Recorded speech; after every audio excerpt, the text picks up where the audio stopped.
नमस्कार।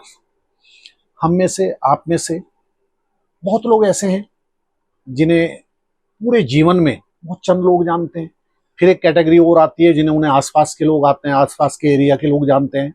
एक कैटेगरी फिर ऐसी होती है कि वो काफी जाने जाते हैं।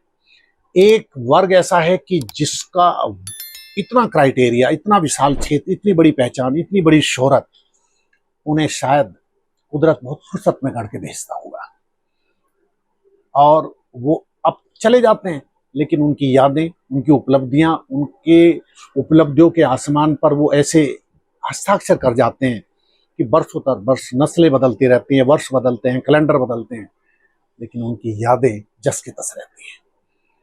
सदाबहार अभिनेता मनोज कुमार 4 अप्रैल को उस दुनिया में चले गए जहां से कोई लौट के नहीं आता, लेकिन वो अपने पीछे इतनी बेमिसाल उपलब्धियां, सेलुलाइड पर, पर्दे पर उनके किरदार, उनका सौम्य सरल आम आदमी के जीना, देशभक्ति से ओतप्रोत उनकी अप्रोच, वो हमेशा पीढ़ियां दर पीढ़ियां लोगों के जेहन में रहेगी। इन ऐसे लोगों के लिए कहा गया न हन्यते, लेकिन मरकर भी वो नहीं मरते, अमरत्व की श्रेणी में। मनोज कुमार, अब देखिए 1965 में उनकी फिल्म आई थी शहीद।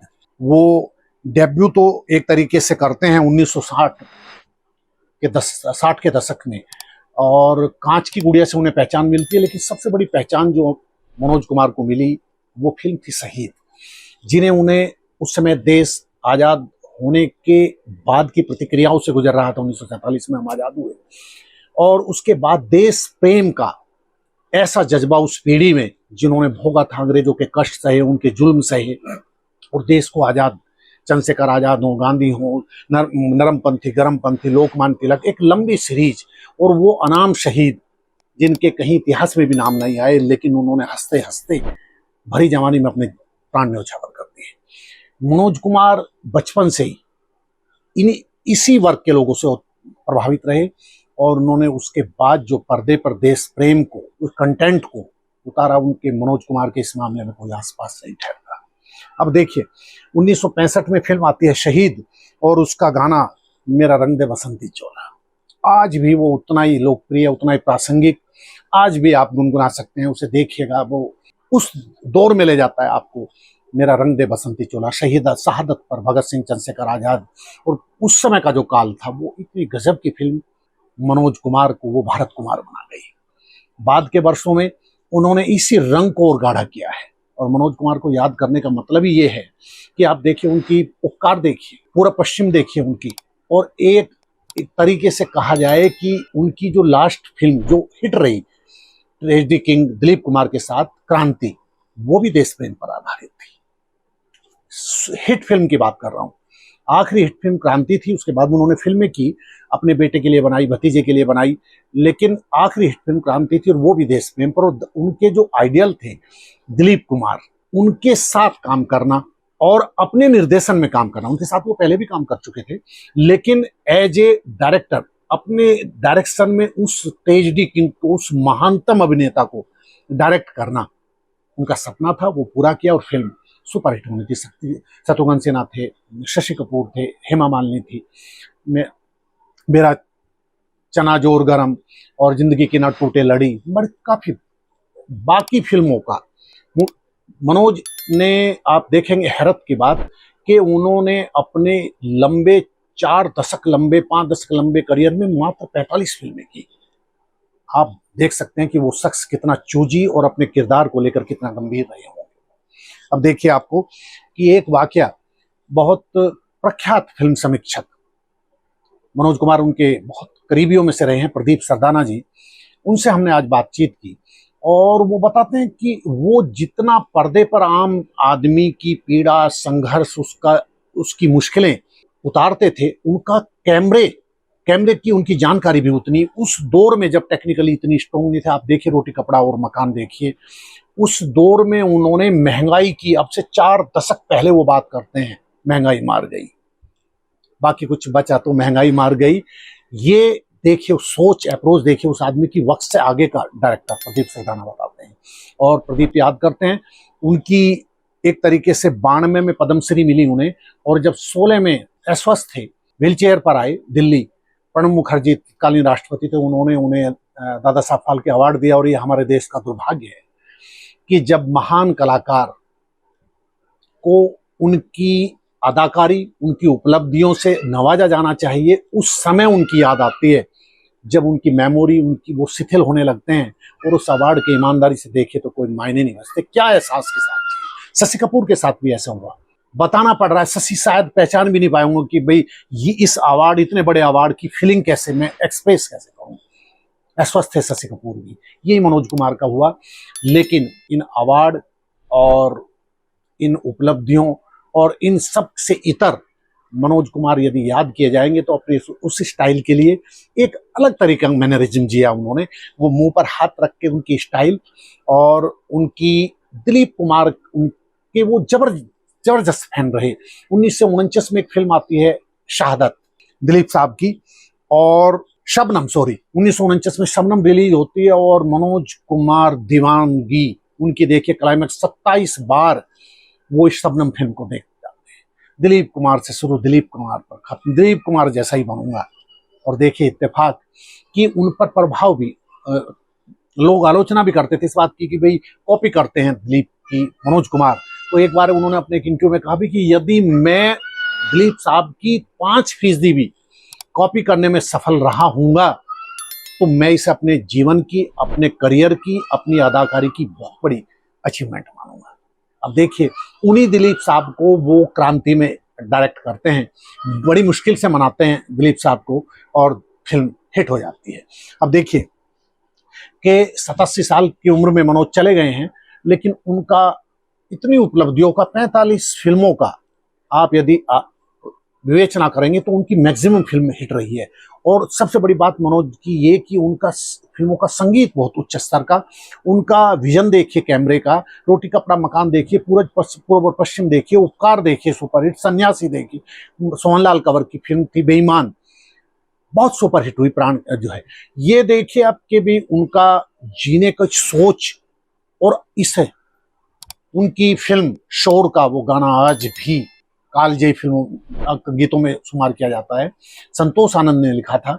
और एक प्यार का नगमा है, मौजों की रवानी है, और जिंदगी और कुछ भी नहीं, तेरी मेरी कहानी है। समंदर की लहरों के साथ जीवन के उतार चढ़ाव को जिस तरीके से मनोज ने सेल्यूलॉइड पर्दे पर उतारा है वो मनोज ही कर सकते थे। आप रोटी कपड़ा मकान देख लीजिए उनकी, और उनकी अपनी जो में सन्यासी देखिए, हेमा के साथ आते हैं तो सुपर चल सन्यासी मंदिर में, उसी हेमा को वो रिपीट करते हैं फिर क्रांति में। आप उनकी देखिए नील कमल देखिए, और पत्थर के सनम, और उनकी 45 फिल्मों के मैक्सिमम ये रिकॉर्ड है उनके नाम के। उनका संगीत सुपरहिट है, क्योंकि संगीत की प्रदीप सरदाना भी बताते हैं, वरिष्ठ पत्रकार हैं, कि बहुत गहरी समझ, कैमरे की उससे भी ज्यादा समझ। अब आप देखिए कि पूर्व और पश्चिम में वो पश्चिम और पूर्व की दो संस्कृतियों का जिस क्लासिक अंदाज में पर्दे पर उतारते हैं, सुपरहिट फिल्म जाती है। और उसके गाने आपने सुने हैं ना, पूर्वा सुहानी आई रे, और दूसरा है प्रीत जहां की रीत सदा, मैं गीत वहां के गाता हूं। है कोई उनके आसपास? मनोज देश प्रेम का वो लबरेज, वो उत्साह उनकी रगों में बहता था मनोज है, और उन्हें याद किया जाएगा। उन्होंने मीना कुमारी से लेकर वहीदा रहमान, माला सिन्हा आई तो माला सिन्हा के साथ वो हिट, और आशा पारेख, सायरा बानो उनके साथ पूर्व पश्चिम में थी, और वहीदा रहमान और हेमा मालिनी के साथ उनकी जोड़ी मुमताज के साथ आए तो मुमताज के साथ हिट रहे। यानी मनोज कुमार का मैनरिज्म दर्शकों के सर चढ़ के बोला तो बोलता चला गया, और उन्हें भारत कुमार कहा जाता है। उपकार के बारे में तो कहा जाता है कि उपकार और पूर्व और पश्चिम, उन्होंने स्वर्गीय प्रधानमंत्री लाल बहादुर शास्त्री के आदेश, मतलब एक तरीके से आग्रह पे बनाई, और जो फिल्म बनी है उपकार में, प्राण का वो किरदार देखिए, मनोज का देखिए, और उपकार में वो जिस लेवल पे गए हैं अदाकारी के, वो फिल्में कालजयी फिल्मों में शुमार की जाती है। अब देखिए दुर्भाग्य, जिंदगी इसी का इम्तहान ले, इसी का नाम जिंदगी है। कभी आप अर्श को छूते हैं, दिल्ली की गलियों से निकलते हैं, मनोज दिलीप के दीवाने हो जाते हैं, और उन्हें वो सपने में भी सोचते कि कभी दिलीप साहब के साथ उन्हें काम करने का मौका मिलेगा, उन्हें डायरेक्ट करने का मौका मिलेगा।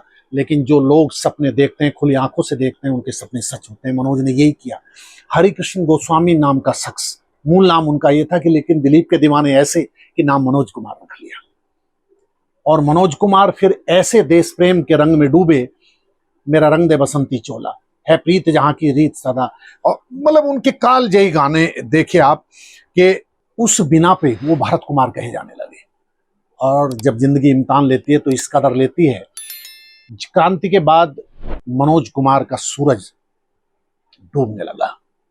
वही हुनर, वही डायरेक्शन की गजब की क्षमता, वही कंटेंट अलग रचने की क्षमता, लेकिन जब दर्शकों का मिजाज बदलने लगता है तो बहुत कुछ मुश्किलें हो जाती है। शायद मनोज, भरत कुमार उस नब्ज को पकड़ नहीं पाए। अब देखिए अपने बेटे को लॉन्च करते हैं, घुंघरू में, कलाकार में उनका कुणाल गोस्वामी, 12 फिल्मों का सफर, कुणाल ठहर जाते हैं। मनोज कुमार जैसी तो कहिए, उनके उनसे किसी भी मायने में कैसी भी लकीर नहीं खींच पाए कुणाल। अब अपना बिजनेस कर रहे हैं, एक विशाल है उनके बेटे, और दूसरा उन्होंने देखिए फिल्म बनाई अपने भाई राजीव गोस्वामी के लिए। क्लर्क फिल्म बनाई, नहीं चली। संतोष हेमा फिर आई साथ में, गाने इतने, यूं लगने लगी है आजकल जिंदगानी, जैसे गजल हो गई है कहानी, सारे गाने सुपर हिट। नितिन मुकेश को मौका दिया था, मुकेश के बेटे को। मुकेश उनके बहुत गहरे दोस्त थे और रिश्तों को निभाने वाले बंदे मनोज। देखो नितिन को वो क्रांति में भी रिपीट करते हैं, फिर संतोष में रिपीट करते हैं, क्लर्क में रिपीट करते हैं, यानी वो रिश्तों को बहुत दूर तक। ये बात प्रदीप सादाना भी कहते हैं कि वो एक पहले फोन पे, पिछले साल प्रदीप जी ने बधाई भी दी, उन्हें तो फर्स्ट कॉल उठाने की आदत थी मनोज की। वो ही प्यार भरा अंदाज। ऐसे लोग कहाँ मिलते हैं माया नगरी में। लोगों के नकाब ओढ़ के लोग, आपका सूरज चरम पर है तो आपकी जी हजूरी, और जैसे अस्त होने लगता है तो आपको लोग पहचानना बंद कर देते हैं। लेकिन मनोज के जिगरी दोस्त धर्मेंद्र रहे हों, या राज कपूर साहब रहे हों, प्राण रहे हों, प्रेम चोपड़ा से उनकी अच्छी दोस्ती रही, और धर्मेंद्र तो प्यार से उन्हें मन्नू कहते थे। धर्मेंद्र भी टूटे हैं उनकी मौत पर, कहले मेरा मन्नू चला गया। ऐसे मनोज, वो यादों में, जेहन में मनोज का देखिए कि भाई को लॉन्च किया, फिल्म बनाई, लेकिन पेंटर बाबू नहीं चली। संतोष बनाई, नहीं चली। इसके बाद प्रयोग करते रहे मनोज जी, लेकिन फिल्में नहीं चली। उस शख्स की फिल्में जिसका लोग दर्शक इंतजार किया करते थे। जैसे दर्शक रूठ गए, दर्शकों के मिजाज नब्ज, औद्योगिकरण का दौर चला, वक्त बदला, पीढ़ियां बदली, लेकिन एक सच जो कभी नहीं बदलेगा कि मनोज कुमार, भारत कुमार, देश प्रेम का जो कंटेंट, जो गीत संगीत, जो अदाकारी, जो मैनरिज्म मनोज ने भारतीय सिने प्रेमियों को दिया है, वो नहन्य थे। ऐसे लोग हमेशा हमेशा के लिए यादों में रहते हैं। Salute to Bharat Kumar, salute to Manoj Kumar. नमस्कार।